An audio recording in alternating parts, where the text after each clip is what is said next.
I mean, this is me you talking to here. It ain't just basketball, baby. I love me some boxing.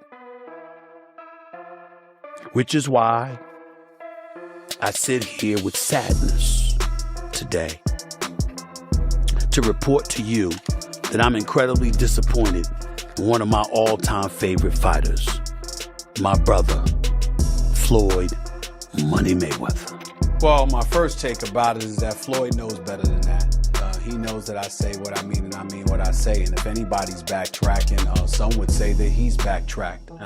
Even if I did backtrack, which I don't believe that I do, at least I got a legitimate reason to. I work for somebody. I have to answer to somebody. That's ESPN. You want to call that a shame, then call most of the American public being shameful because they're employed by somebody else.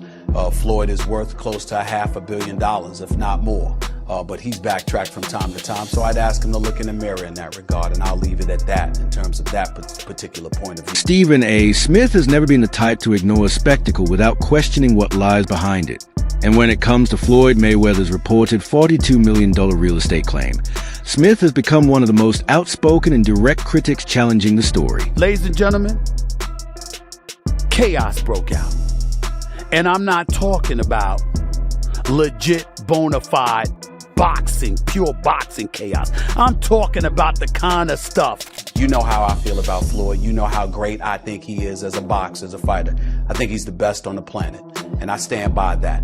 I'm going to be a man about this because somebody needs to. Here's the bottom line. Floyd Mayweather Jr.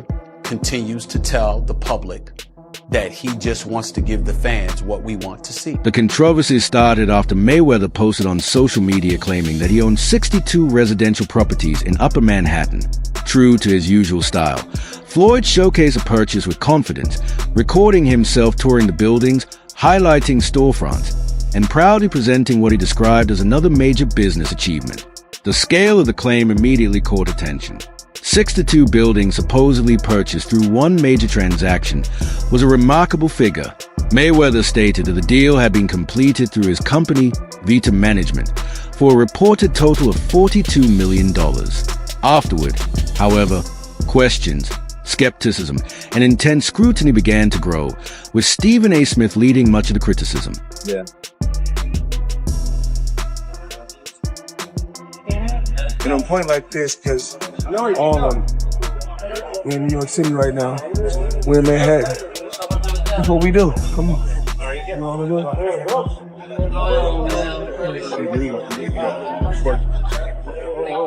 All this money made. No partners. All by myself. Over 1,000 apartments. I'm just getting started. While many fans were quick to praise what appeared to be another major addition to Mayweather's business empire, Stephen A. Smith and others began questioning the evidence behind the claim. If Floyd had truly completed such a massive real estate acquisition, where was the documentation? New York City property records reportedly did not show evidence of the transaction. There were no recorded deed transfers, public filings, or other legal document confirming that Mayweather had obtained control of the portfolio. The lack of publicly available evidence quickly fueled broader skepticism surrounding the claim. It just, once you get around someone, you be looking up to these people so bad, and like once you get around, they don't be who they say they is or who they portray to be. You be like, damn. I was 21 at the time, and I haven't fought in like 7 or 8 months. He was like, you gotta fight this fighter, which is Joseph Pedraza. You don't fight him, you're not fighting. You're sitting on a shelf. So I had to fight him. I got evicted. I had to sell my jewelry. They were saying that I was messing with the daughter off of the fact that she kept Snapchatting. So they said it to Floyd, and Floyd bugged out. He would say that he gave me like money to get my mom out the hood, but me being from the hood, 10, 15,000, that's not, after a couple months, she gonna be back in the hood. His devastating power and flair-packed rhinos after splitting from Mayweather Promotions in 2022. He's headlined lucrative PP bouts, like against Ryan Garcia, showing who can peel Mayweather's early support training promotion. And exposure accelerated his rise, but Davis' talent and drive suggest he would still thrive. His path might have been slower yet. His boxing prowess ensures enduring. People familiar with the properties reportedly clarified that Mayweather had not purchased the buildings outright. Instead, he had allegedly taken a relatively small minority position, with possible options to increase his ownership in the future. However, Floyd's presentation of the deal appeared to suggest that he had become the sole owner of a massive Manhattan property portfolio. According to Smith and other observers, that difference between the reported reality and the public presentation raised a major red flag. Floyd Money Mayweather retired from boxing 50-0. That individual that he was fighting right there is the grandson of the late infamous mobster John Gotti. I am not aware of John Gotti III having any real kind of boxing background. I did not see the fight, although I heard he lost every round and Floyd Money Mayweather was whipping him pretty good. I was not there. I did not see it. I do not know. Here's what I do know, which is where my disappointment comes from. When you are as great as Floyd Money Mayweather, everybody doesn't deserve to be in your space. Mayweather's extravagant lifestyle has long been a major part of his public image. He is famous for displaying huge amounts of cash, owning multi-million-dollar jewelry, collecting luxury vehicles, and spending money on an extraordinary scale. He has reportedly gone on shopping sprees worth millions that required a police escort, owns an $18 million diamond-covered watch, and is frequently pictured on private jets surrounded by bags of cash. His entire persona has been built around the idea of financial power, but critics argue that the image he presents may not completely reflect his actual financial reality. I know you like to make money. You're never going to stop making money. Very, very few people on the planet know how to make money like you know how to make money. But some of this stuff has got to stop. You want to get Conor McGregor in the ring for an exhibition match? All right, that's fine. You know, Conor sold that. It was great marketing. He's not a boxer, but hey, he was a knockout artist in the UFC. I get it. John Gotti III, I don't know anything about him. I'm not trying to disrespect him. And yes, I'm being smart. I'm not trying to disrespect the grandson of a mobster. Fair enough. But what I'm trying to say is this. When you're great, when you're elite, not just anybody deserves to be in your pristine space. And what I mean by that is I'm not talking about on the street, anything like that. Boxing is your thing. In recent years, Mayweather has also claimed that he earned as much as $300 million per month over a 32-month period, which would place the total close to $9 billion.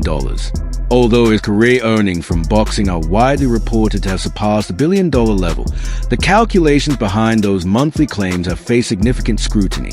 Stephen A. Smith has questioned whether the figures are realistic, pointing out that they appear far higher than publicly reported business revenue or identifiable investments. No publicly available tax records, banking documents, or business filings have been cited to verify those extraordinary earnings claims. Floyd Mayweather fought another exhibition against Gotti last Saturday. A real the crowd booing in the arena at the end. But in the middle of the second round, Floyd literally had the referee swapped out. He didn't like that the referee told him to stop hitting behind the head. Floyd is used to having the refs do whatever he wants, and he wasn't getting his way this time. It was so embarrassing. Floyd, you're 50 years old. You're a legend in the sport. I've stood up for you in countless interviews, including Shannon Sharp's podcast last week. But you have to stop embarrassing yourself with these exhibitions. I know life is hard. I know life is expensive. But come on, dude, put your legacy first. Nobody wants to remember you like this. And it gets worse. Your jeweler filed a lawsuit against you in Miami. And many are saying you're gonna have to sell off your assets. I hate seeing this happen, bro. Smith's skepticism has grown stronger because of how Mayweather has approached his career since retiring from professional boxing. Instead of openly expanding a clearly documented investment portfolio with measurable returns, Floyd has remained highly visible through exhibition bouts. Many of these events have featured social media personalities or opponents outside traditional professional boxing and have taken place in places such as Dubai, Japan, and the United Kingdom. Mayweather describes these appearances as entertainment, but critics interpret his continued participation as a way to generate additional income while maintaining his financial profile and public relevance. Money made all day. You know, right here, a light million.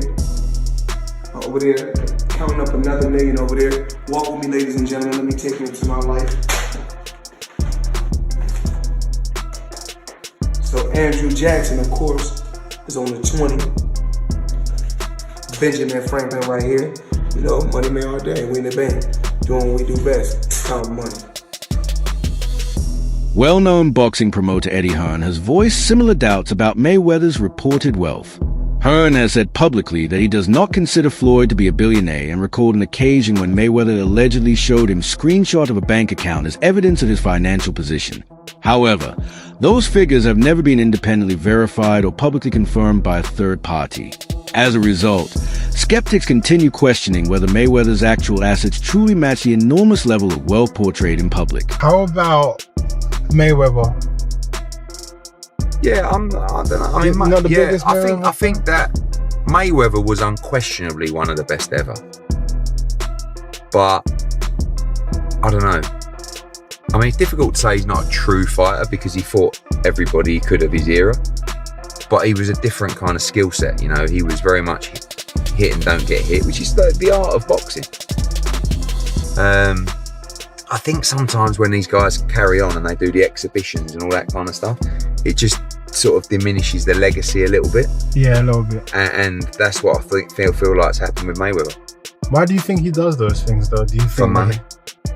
I don't think he's got the money he says. That's what I think. You think he still needs the money after all these years? I don't think he needs the money. But you know when you got that lifestyle, right? So when you're spending what he's spending, it's a lot of expenses. Yeah.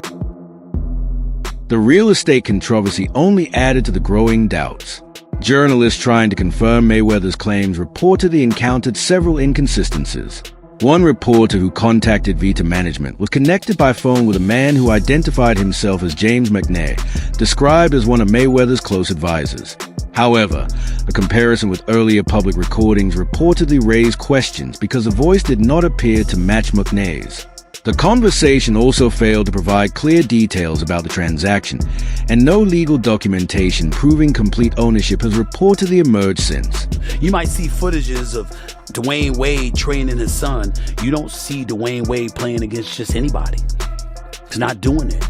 You haven't earned that privilege. It's a privilege to be in the company of greatness, in their venue, in their habitat, in their specialized, home, per se. Floyd Money Mayweather should not be letting just anybody in the ring with him. The New York City Housing Partnership, a non-profit organization involved in overseeing several of the properties Mayweather claimed to have purchased, reportedly said it had received no notification of any sale. That created a significant legal question because property owners are generally required to provide notice when ownership changes occur. If the organization responsible for monitoring the housing had not been informed of such a transaction, Mayweather's description of the deal became increasingly difficult to verify. Maybach, a Maybach, whatever you want to call it. Of course, the McLaren, the original McLaren. Bentley, Rose,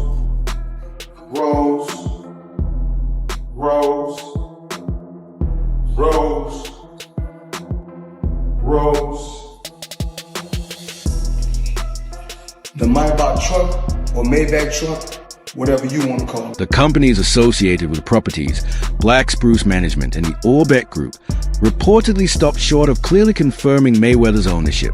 Black Spruce described him as a partner in a carefully worded statement, while Orbeck offered no public response. Neither company confirmed that Mayweather had purchased the entire portfolio, leaving important questions about the actual arrangement. Veteran sports analysts, financial journalists, and other athletes have also added to the growing skepticism. Many argue that Mayweather's reputation for extravagant spending is beginning to overshadow his credibility as a businessman. Sports personalities including Charlemagne T.H.A. God, Skip Bayless, and Shannon Sharp have also discussed concerns about how sustainable an athlete's lifestyle can be when their public image depends heavily on constantly displaying luxury. Some have gone even further, suggesting that outward displays of wealth can sometimes conceal deeper financial difficulties. Y'all think Floyd was trying to scam us? Or y'all think he got scammed? I see a lot of people jumping out the window, you know what I'm saying, jumping on his back. Talk about, he lied.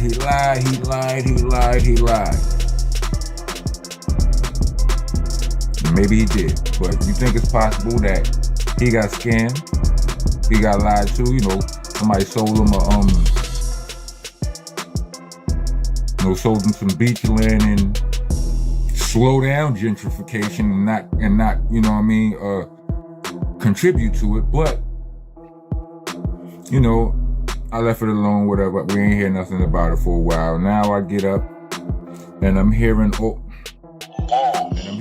of this this talk about he's a liar, he's broke, and he this, and so yeah, he made this, you know, he announced that he made the purchase. The doubts have also spread widely across social media, with both supporters and critics questioning why someone portrayed as extremely wealthy would focus so heavily on appearances instead of providing clear documentation. Memes about Mayweather's real estate claims have circulated online, while many people are demanding a detailed explanation or, at minimum, verifiable evidence supporting the reported $42 million transaction. Stephen A. Smith has continued to call most strongly for accountability. His criticism goes beyond Mayweather himself, highlighting a broader issue within modern sports. Smith argues that social media has increasingly made it difficult to distinguish genuine financial success from carefully constructed public image. Without transparency, reliable evidence, and appropriate oversight, athletes could end up creating unrealistic and potentially harmful examples for younger generations. You know what's crazy? People are always in my business worried about what I'm doing, what Floyd is doing, what Floyd ain't doing, what I do got, what I don't got. Just know, I'm gonna stay in my lane, I ain't gonna f with nobody, and I don't want nobody f with me. If I go on vacation, my fault. When I go on vacation for 30 days, I take 30 watches with me. But you know what? You know what? What's crazy is this. If we add 10 more days, I take 10 more watches. But then I say, if I want to bring out the one and only, then I bring out the watch that costs $18 million. Matter of fact, you know what I'm gonna do for you haters today? I'm gonna go $50,000 because I ain't got nothing else to do. Money made all day. Mayweather's impact on boxing remains undeniable. He is widely regarded as one of the sport's most accomplished fighters, retired without a professional loss, and became one of its biggest pay-per-view attractions. However, critics believe his recent emphasis on projecting wealth rather than demonstrating verifiable business achievements could be damaging the legacy he built. So far, there's reportedly been no legal or financial documentation confirming Mayweather's claim that he owns 62 buildings in Manhattan. City records have not verified the transaction. The non-profit overseeing the housing properties reportedly received no notice of a sale, and the companies connected to the buildings have not confirmed that he owns the entire portfolio. The lack of clear confirmation from the parties involved continues to strengthen concerns raised by Smith and other skeptics. I believe in building generational wealth. Even like when my children, all 4 of my children are adults. And I told them, no more handouts. Because I feel like I'm hurting my children just by, I give them money, they go shopping, they put gas in their car, they party, they come back, I need money. I give them money, I buy them houses, I buy them cars. Told them, listen, if you guys go to school or you work in one of my businesses, then you can branch off, get your own business, and I'll put the money up to help you start a business, but I need you guys to take what I've already started and triple and double that, and then I need my grandchildren to come behind you guys and do the same. The issue here is not about jealousy or trying to undermine someone. It is about having clear, verifiable information. In an age where public images can be carefully shaped through social media posts, staged appearances, and polished content, factual evidence still matters. Floyd Mayweather has already secured his legacy as a boxer, but if he wants to earn the same level of credibility in the business world, social media displays alone will not be enough. What are your thoughts on the situation? Share your opinion in the comments below. If you enjoyed the video, be sure to subscribe and check out some of our other videos on the screen.